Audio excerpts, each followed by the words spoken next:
Hey, you! The one they underestimated, the one they thought would shatter under pressure. Look at you now. They're watching in awe, stunned by your peace, unable to comprehend how you can stand so calm when the world around you rattles with noise. Have you ever noticed how people try to pull you into their chaos only to end up silenced by your unshakable calm? That's no accident, it's spiritual maturity at work. Imagine being at a family gathering where an old conflict resurfaces. Someone hurls a sharp remark, baiting you into the usual drama. Everyone braces for the explosion. They've seen it before, but instead, you smile, respond with wisdom, and suddenly the entire atmosphere shifts. The expected storm never arrives. Instead, your peace becomes the spotlight, commanding attention without effort. They wanted a battle, but you gave them serenity. That moment doesn't just diffuse tension, it draws people in, leaving them curious about the source of your composure. Psychologists often call this emotional regulation, a skill linked to resilience, empathy, and higher self-awareness. But for the spiritually awakened, it runs deeper. What looks like restraint on the surface is actually a powerful alignment with divine wisdom. This is what Scripture calls the peace that surpasses all understanding, Philippians 4:7. Your calm isn't passive, it's an active stance rooted in spiritual strength. It doesn't mean ignoring problems or letting people walk over you. Instead, it's the ability to see beyond the petty provocations and stay anchored in truth. Think of it like being the eye of a hurricane, still centered, yet surrounded by swirling chaos that cannot touch you. And here's the fascinating twist. People are magnetized to this energy. Studies in social dynamics show that calm individuals often become natural leaders, not because they demand authority, but because others instinctively trust them in times of tension. This is why your peace feels like a superpower. It transforms conflict into curiosity, anger into respect, and chaos into clarity. My friends, this is your time. You are stepping into a season where your stillness is not just a shield, it's a beacon. And as we explore the 7 spiritual secrets behind this phenomenon, you'll see that your calm is not just survival, it's transformation for you and for everyone around you. Point 1, the divine shield of non-reaction. Some people enter your life like walking storm clouds, carrying with them drama, tension, and a dark energy that seems to poison the atmosphere. They thrive on chaos, almost like spiritual vampires feeding on the emotional reactions they can stir up in others. These individuals aren't always obvious. They may disguise their negativity as sarcasm, subtle insults, or even honest opinions. But at their core, they crave one thing, your reaction, because to them a reaction is power. It confirms they can influence your emotional state, drag you into their drama, and feed off the energy you release. Yet here's the fascinating part. When you refuse to give them what they're looking for, when you stand firm in stillness instead of spiraling into their madness, their entire plan collapses. It's like holding up spiritual garlic to a vampire's fangs. Suddenly their venom loses its sting, their attack loses its bite, and their influence evaporates. This ability to remain calm under pressure isn't weakness. It's one of the highest forms of strength. It's spiritual mastery, a level of self-control that reveals you're operating on a frequency much higher than theirs. Drama, after all, cannot survive in peace. This isn't just spiritual talk, it's backed by science. In psychology, there's a well-documented phenomenon called emotional contagion, which shows how people can unconsciously absorb the moods and emotions of those around them. Have you ever walked into a room where everyone was anxious or angry and felt your own mood shift in the same direction? That's emotional contagion at work. Negative people count on this. They know if they project enough hostility, tension, or cynicism, others will start to mirror that energy. But when you refuse to engage, you disrupt the pattern. You stop the transfer of negative energy like a firewall blocks a virus. You're not just ignoring their mood, you're preventing their darkness from seeping into your spirit. This is what it means to carry a divine shield. It doesn't mean you're blind to what's happening or pretending you don't notice the manipulation. It means you've trained yourself to observe without absorbing, to see the game without playing it. You recognize the bait, whether it's an insult, a backhanded compliment, or an unnecessary argument, and you choose not to bite.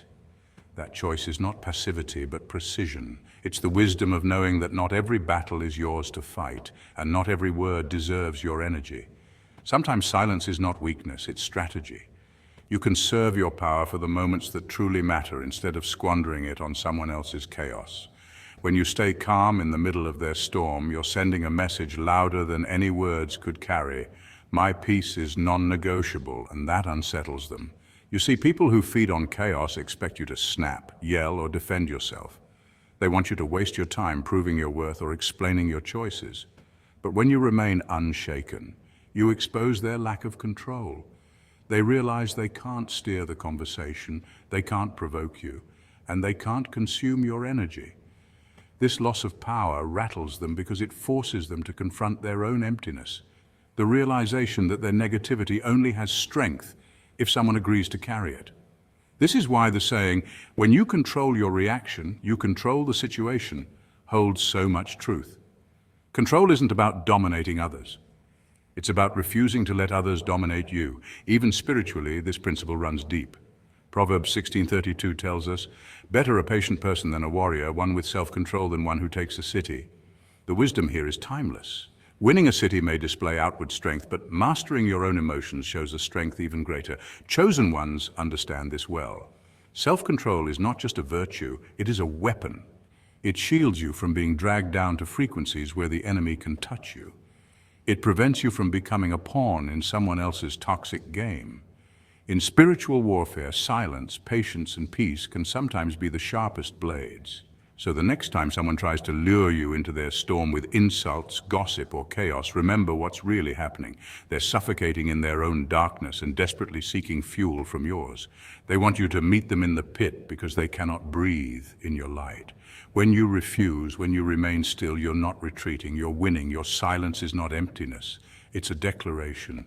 It says, "I know who I am, I know whose I am, and nothing is worth my peace." That kind of strength cannot be shaken, and those who thrive on chaos will never understand it. They will scatter, frustrated, because your calm exposes their storm, and that, more than anything, is true spiritual power, the ability to hold your peace when the world tries to steal it. Point 2. The spiritual maturity of empathy. When you're a chosen one, you move through life with a kind of vision that others don't even realize exists. You don't just hear words, you read the soul behind them. So when someone comes at you with sharpness, sarcasm, or outright venom, your first instinct isn't to lash back. It's to pause. Because deep down you know this isn't about you at all. It's about them, their wounds, their fears, their unresolved shadows. Science even backs this up. Studies in psychology show that most aggression stems from insecurity, trauma, or a perceived loss of control. And you, with your spiritual sensitivity, can feel that truth before they even know it themselves. It's not that you excuse their behavior. No, boundaries still matter, but you're aware enough to separate the person from the pain they're carrying. This is where your spiritual maturity shines. The average person reacts from ego. They defend, they argue, and they mirror the hostility. But you've learned that when you meet anger with more anger, you only feed the fire. Instead, you choose something far rarer, compassion without submission. You might even feel a flicker of tenderness for the very person trying to provoke you. It's not pity, it's recognition. Recognition that hurt people, and healed people have the choice to break that chain. That's why you respond not with equal force, but with an energy so calm it's almost disarming. And here's where it gets almost mystical. Your quiet empathy is more powerful than any lecture or confrontation. There's something in your presence, that unshakable stillness that whispers directly to their spirit. It says without words, "I see you. I see the part of you that's not this anger, not this fear. And I won't let myself become another reason for you to stay in the dark." This unspoken message is magnetic because most people have never experienced it. In a world where everyone is ready to defend, attack, or block, you're offering something rare, understanding without enabling. It's no wonder they keep coming back, consciously or not. You become a mirror they can't ignore. Your refusal to participate in the cycle of pain forces them to confront their own reflection. Some will resist it, even hate it, because it's easier to stay angry than to get honest. But others, the ones who are ready, will feel something shift inside. It's like their armor suddenly feels too heavy to carry. And all you did was stand there in your truth, rooted like a tree that refuses to be swayed by passing storms. Think about it. Throughout history, some of the most transformative figures didn't change hearts through dominance, but through an unshakable love that made people face themselves. From spiritual leaders to great peacemakers, their power wasn't in their voice volume, but in their refusal to mirror darkness. As a chosen one, you're walking that same narrow path. People may not understand it. They might even accuse you of being too nice or too forgiving, but you know it's not weakness. It's strength in its purest, most dangerous form. Because here's the truth. Anyone can throw punches, but not everyone can transform a fight into a moment of awakening, and that's what you do, whether you mean to or not. You leave people thinking long after the conversation ends. Some will wrestle with your calm because it exposes the chaos they've been avoiding. Others will quietly start softening, questioning their own patterns. And in both cases, you've shifted something, even if they never admit it. That's the mystery and the beauty of the chosen one's gift. You don't just break cycles of pain. You dissolve them in a way that feels almost supernatural. And while not everyone will appreciate it in the moment, the seed is planted. That seed, your presence, your compassion, your refusal to descend to their level is what makes you unforgettable. They've never seen love like that before, and deep down they know it. Point 3, the power of godly humility. We live in a culture where the default reaction to offense is retaliation, where people are taught to clap back, drag each other online, and defend their pride at all costs. The louder you are, the more powerful you seem. But chosen ones operate by a different standard. We're not here to play in the mud when we've been called to walk on higher ground. The humility we carry isn't the watered-down, passive kind the world mistakes for weakness. It's the quiet, unshakable confidence that comes from knowing exactly who we are and whose we are. This is the humility of Christ, the kind that flipped the script on every earthly idea of power. Jesus could have called down legions of angels to silence his accusers, but instead, he remained calm, grounded, and purposeful, because his identity wasn't up for negotiation. When someone is trying to prove a point, they're operating from insecurity. They need you to engage so they can validate themselves. But as a chosen one, you've learned that you don't need to be present in every argument because your value isn't determined by public approval or verbal victory. You know the truth. When you argue with a fool, you only prove there are two. So instead, you stay still, and your stillness speaks louder than their shouts. In fact, science even backs this up. Psychologists call it the power of non-reaction. By not feeding into drama, you disrupt the emotional energy of the other person, often causing them to either self-reflect or implode under the weight of their own words. People expect resistance. It's what they're programmed for. They expect you to puff your chest, match their tone, or throw back an insult even sharper than theirs. But when you respond with peace instead of pride, you're essentially short-circuiting their entire strategy.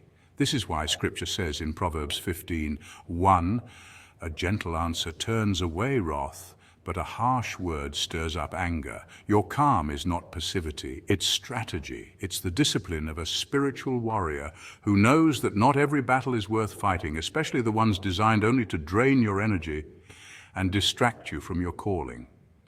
And here's the magnetic part. People are drawn to this kind of quiet strength.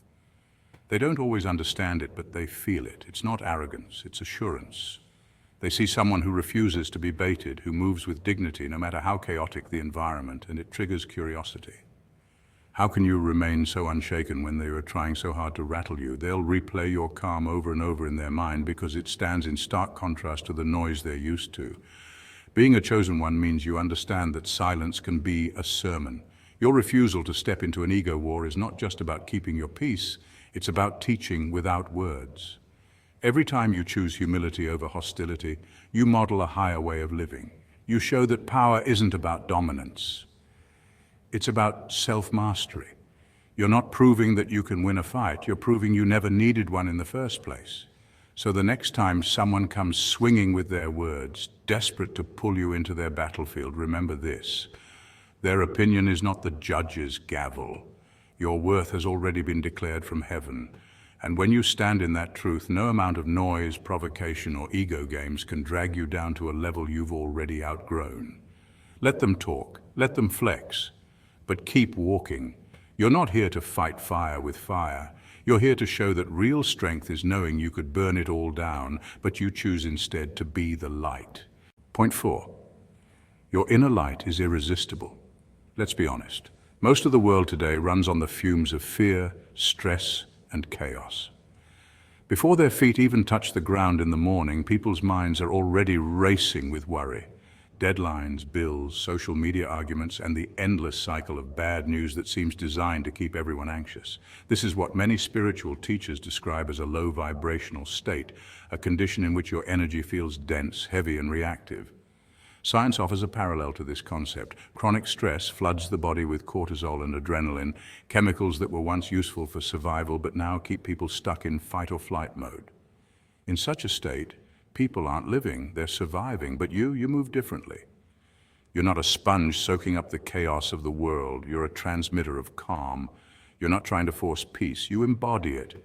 That's because you're tapped into something most people have forgotten, the source. Call it God, the universe, divine energy, or spirit.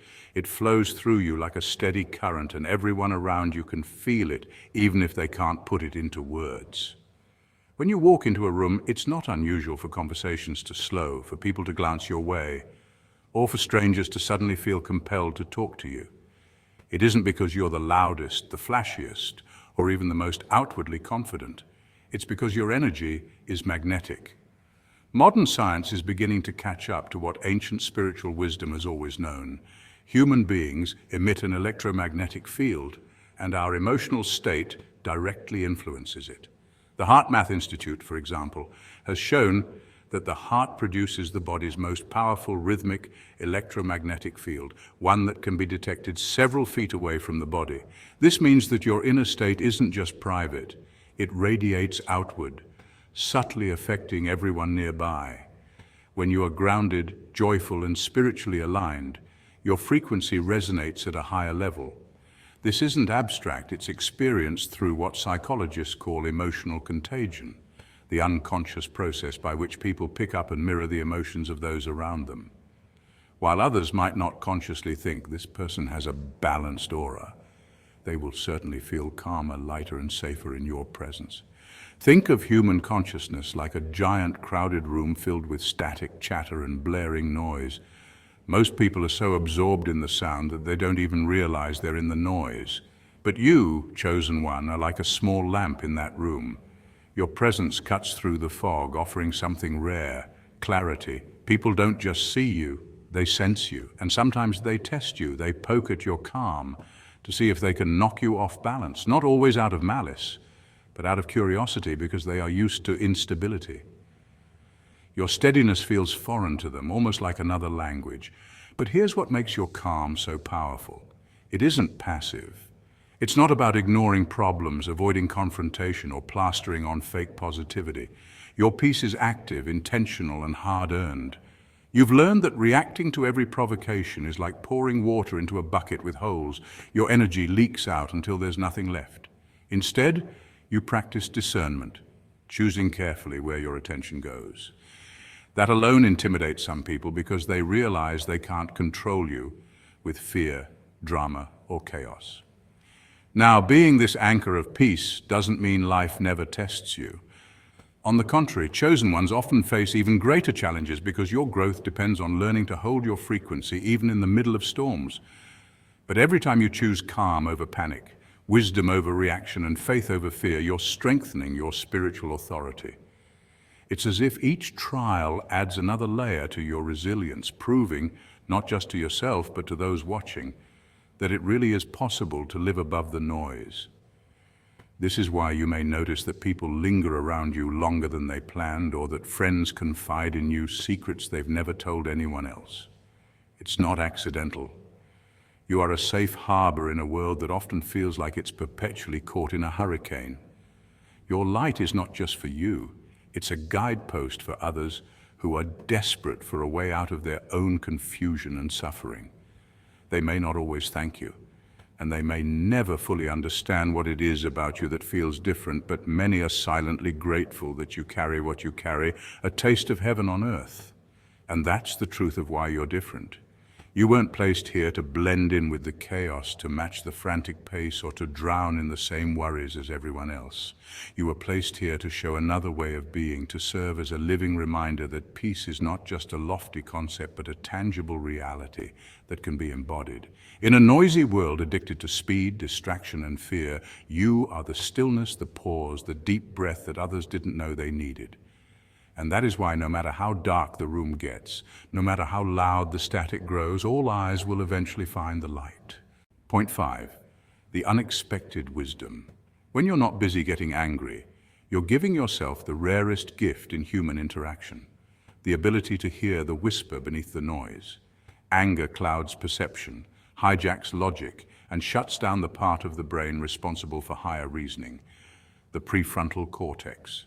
But when you remain calm, something fascinating happens. You're able to access a kind of inner clarity that feels almost otherworldly. This is what many spiritual teachers call divine wisdom, that quiet, intuitive knowing that doesn't come from frantic reaction, but from stillness. Instead of matching someone's chaos with your own, you become the still water that reflects truth back to them. And here's the part that shakes people. Your calm doesn't come from passivity, but from power. Imagine someone expecting you to lash out, to throw verbal punches, to join their petty battlefield of ego and one-upmanship.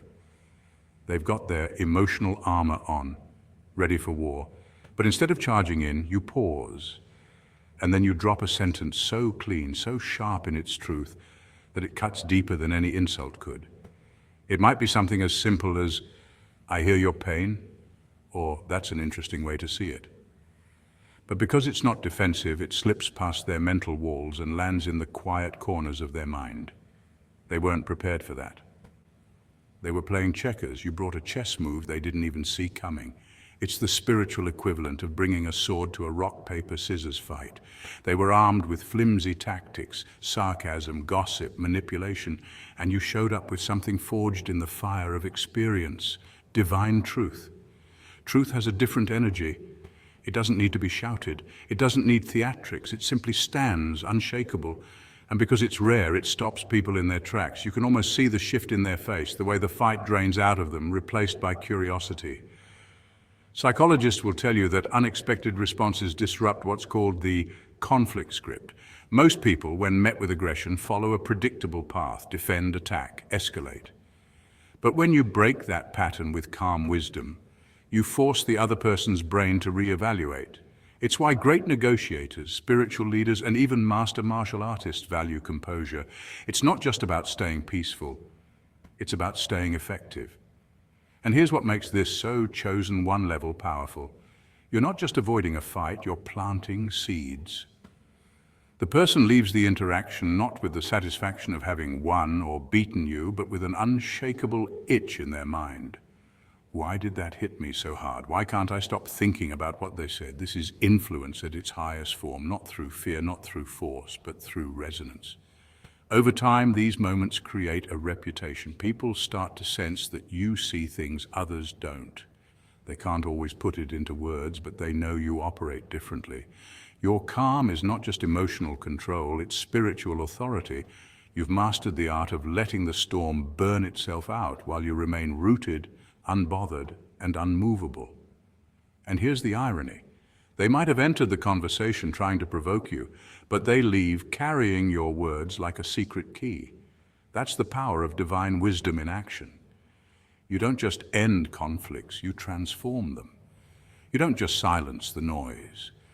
You tune people to a higher frequency without them even realizing it. Because when you've been through enough fire, you don't waste energy on sparks. You know your role isn't to win every argument, it's to remind people there's a bigger game being played.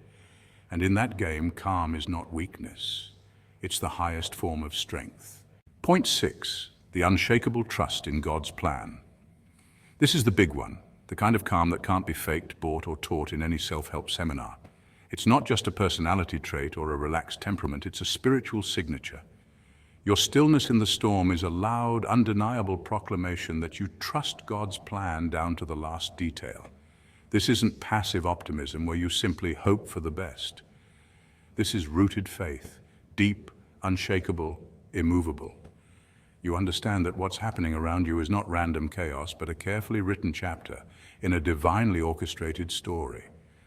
To the untrained eye, you might look like you're just being chill or laid back. But the truth is, you're tuned into a frequency most people can't hear. You're aligned with the author of all things, and you've learned that there is no need to wrestle with the pen when God is writing the ending. When you walk into a room during a crisis, people notice. Your energy doesn't scream panic, it whispers assurance. Psychologists have found that calmness has a biological effect on those around us. It can actually help regulate others' stress responses. This is why your presence becomes magnetic during chaos. While others scramble for control, you become the quiet in their storm. And here's the part that really shakes them. You're not just calm because you think everything will be okay. You're calm because you know who holds the outcome. That level of certainty is rare, and in a world addicted to control, it's almost unsettling. See, the human ego thrives on the illusion that we are the architects of every detail in our lives. That's why so many people live in a constant loop of fear of loss, failure, and uncertainty.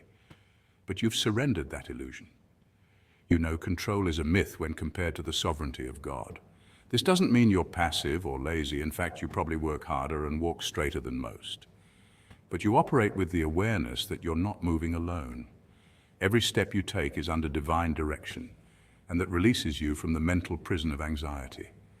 Your calm, whether you realize it or not, is a testimony. It's an unspoken sermon that says, God's got this, so I'm good. That's why people find themselves drawn to you and sometimes even irritated by you, because your peace exposes their unrest.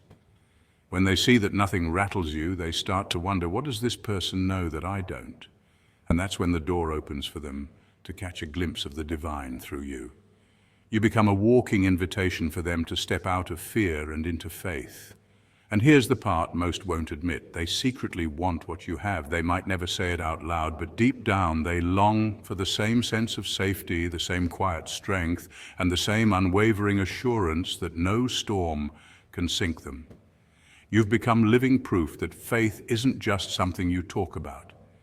It's something you carry, something you radiate. In a world where panic is loud, your peace is the most powerful statement you'll ever make. Point 7, they see the real you and they're drawn to it. When you react with calm, chosen one, you are doing something far more profound than simply keeping your cool. You're breaking an ancient pattern of human behavior. In psychology, it's called emotional self-regulation, the ability to respond to situations rather than react impulsively. Most people are wired for fight or flight, meaning their emotions hijack their reason. But you've trained your spirit to be still. You've built an inner sanctuary that no provocation can breach. And in a world addicted to chaos, that's magnetic. The moment you refuse to take the bait, you send a silent but deafening message. You don't control me. That level of self-mastery doesn't just happen. It's a sign of spiritual maturity, a mark of someone who has walked through fire and come out untouchable. Think about it. Every manipulator thrives on reaction. If they can get you flustered, defensive, or angry, they win because now they're controlling the energy of the exchange.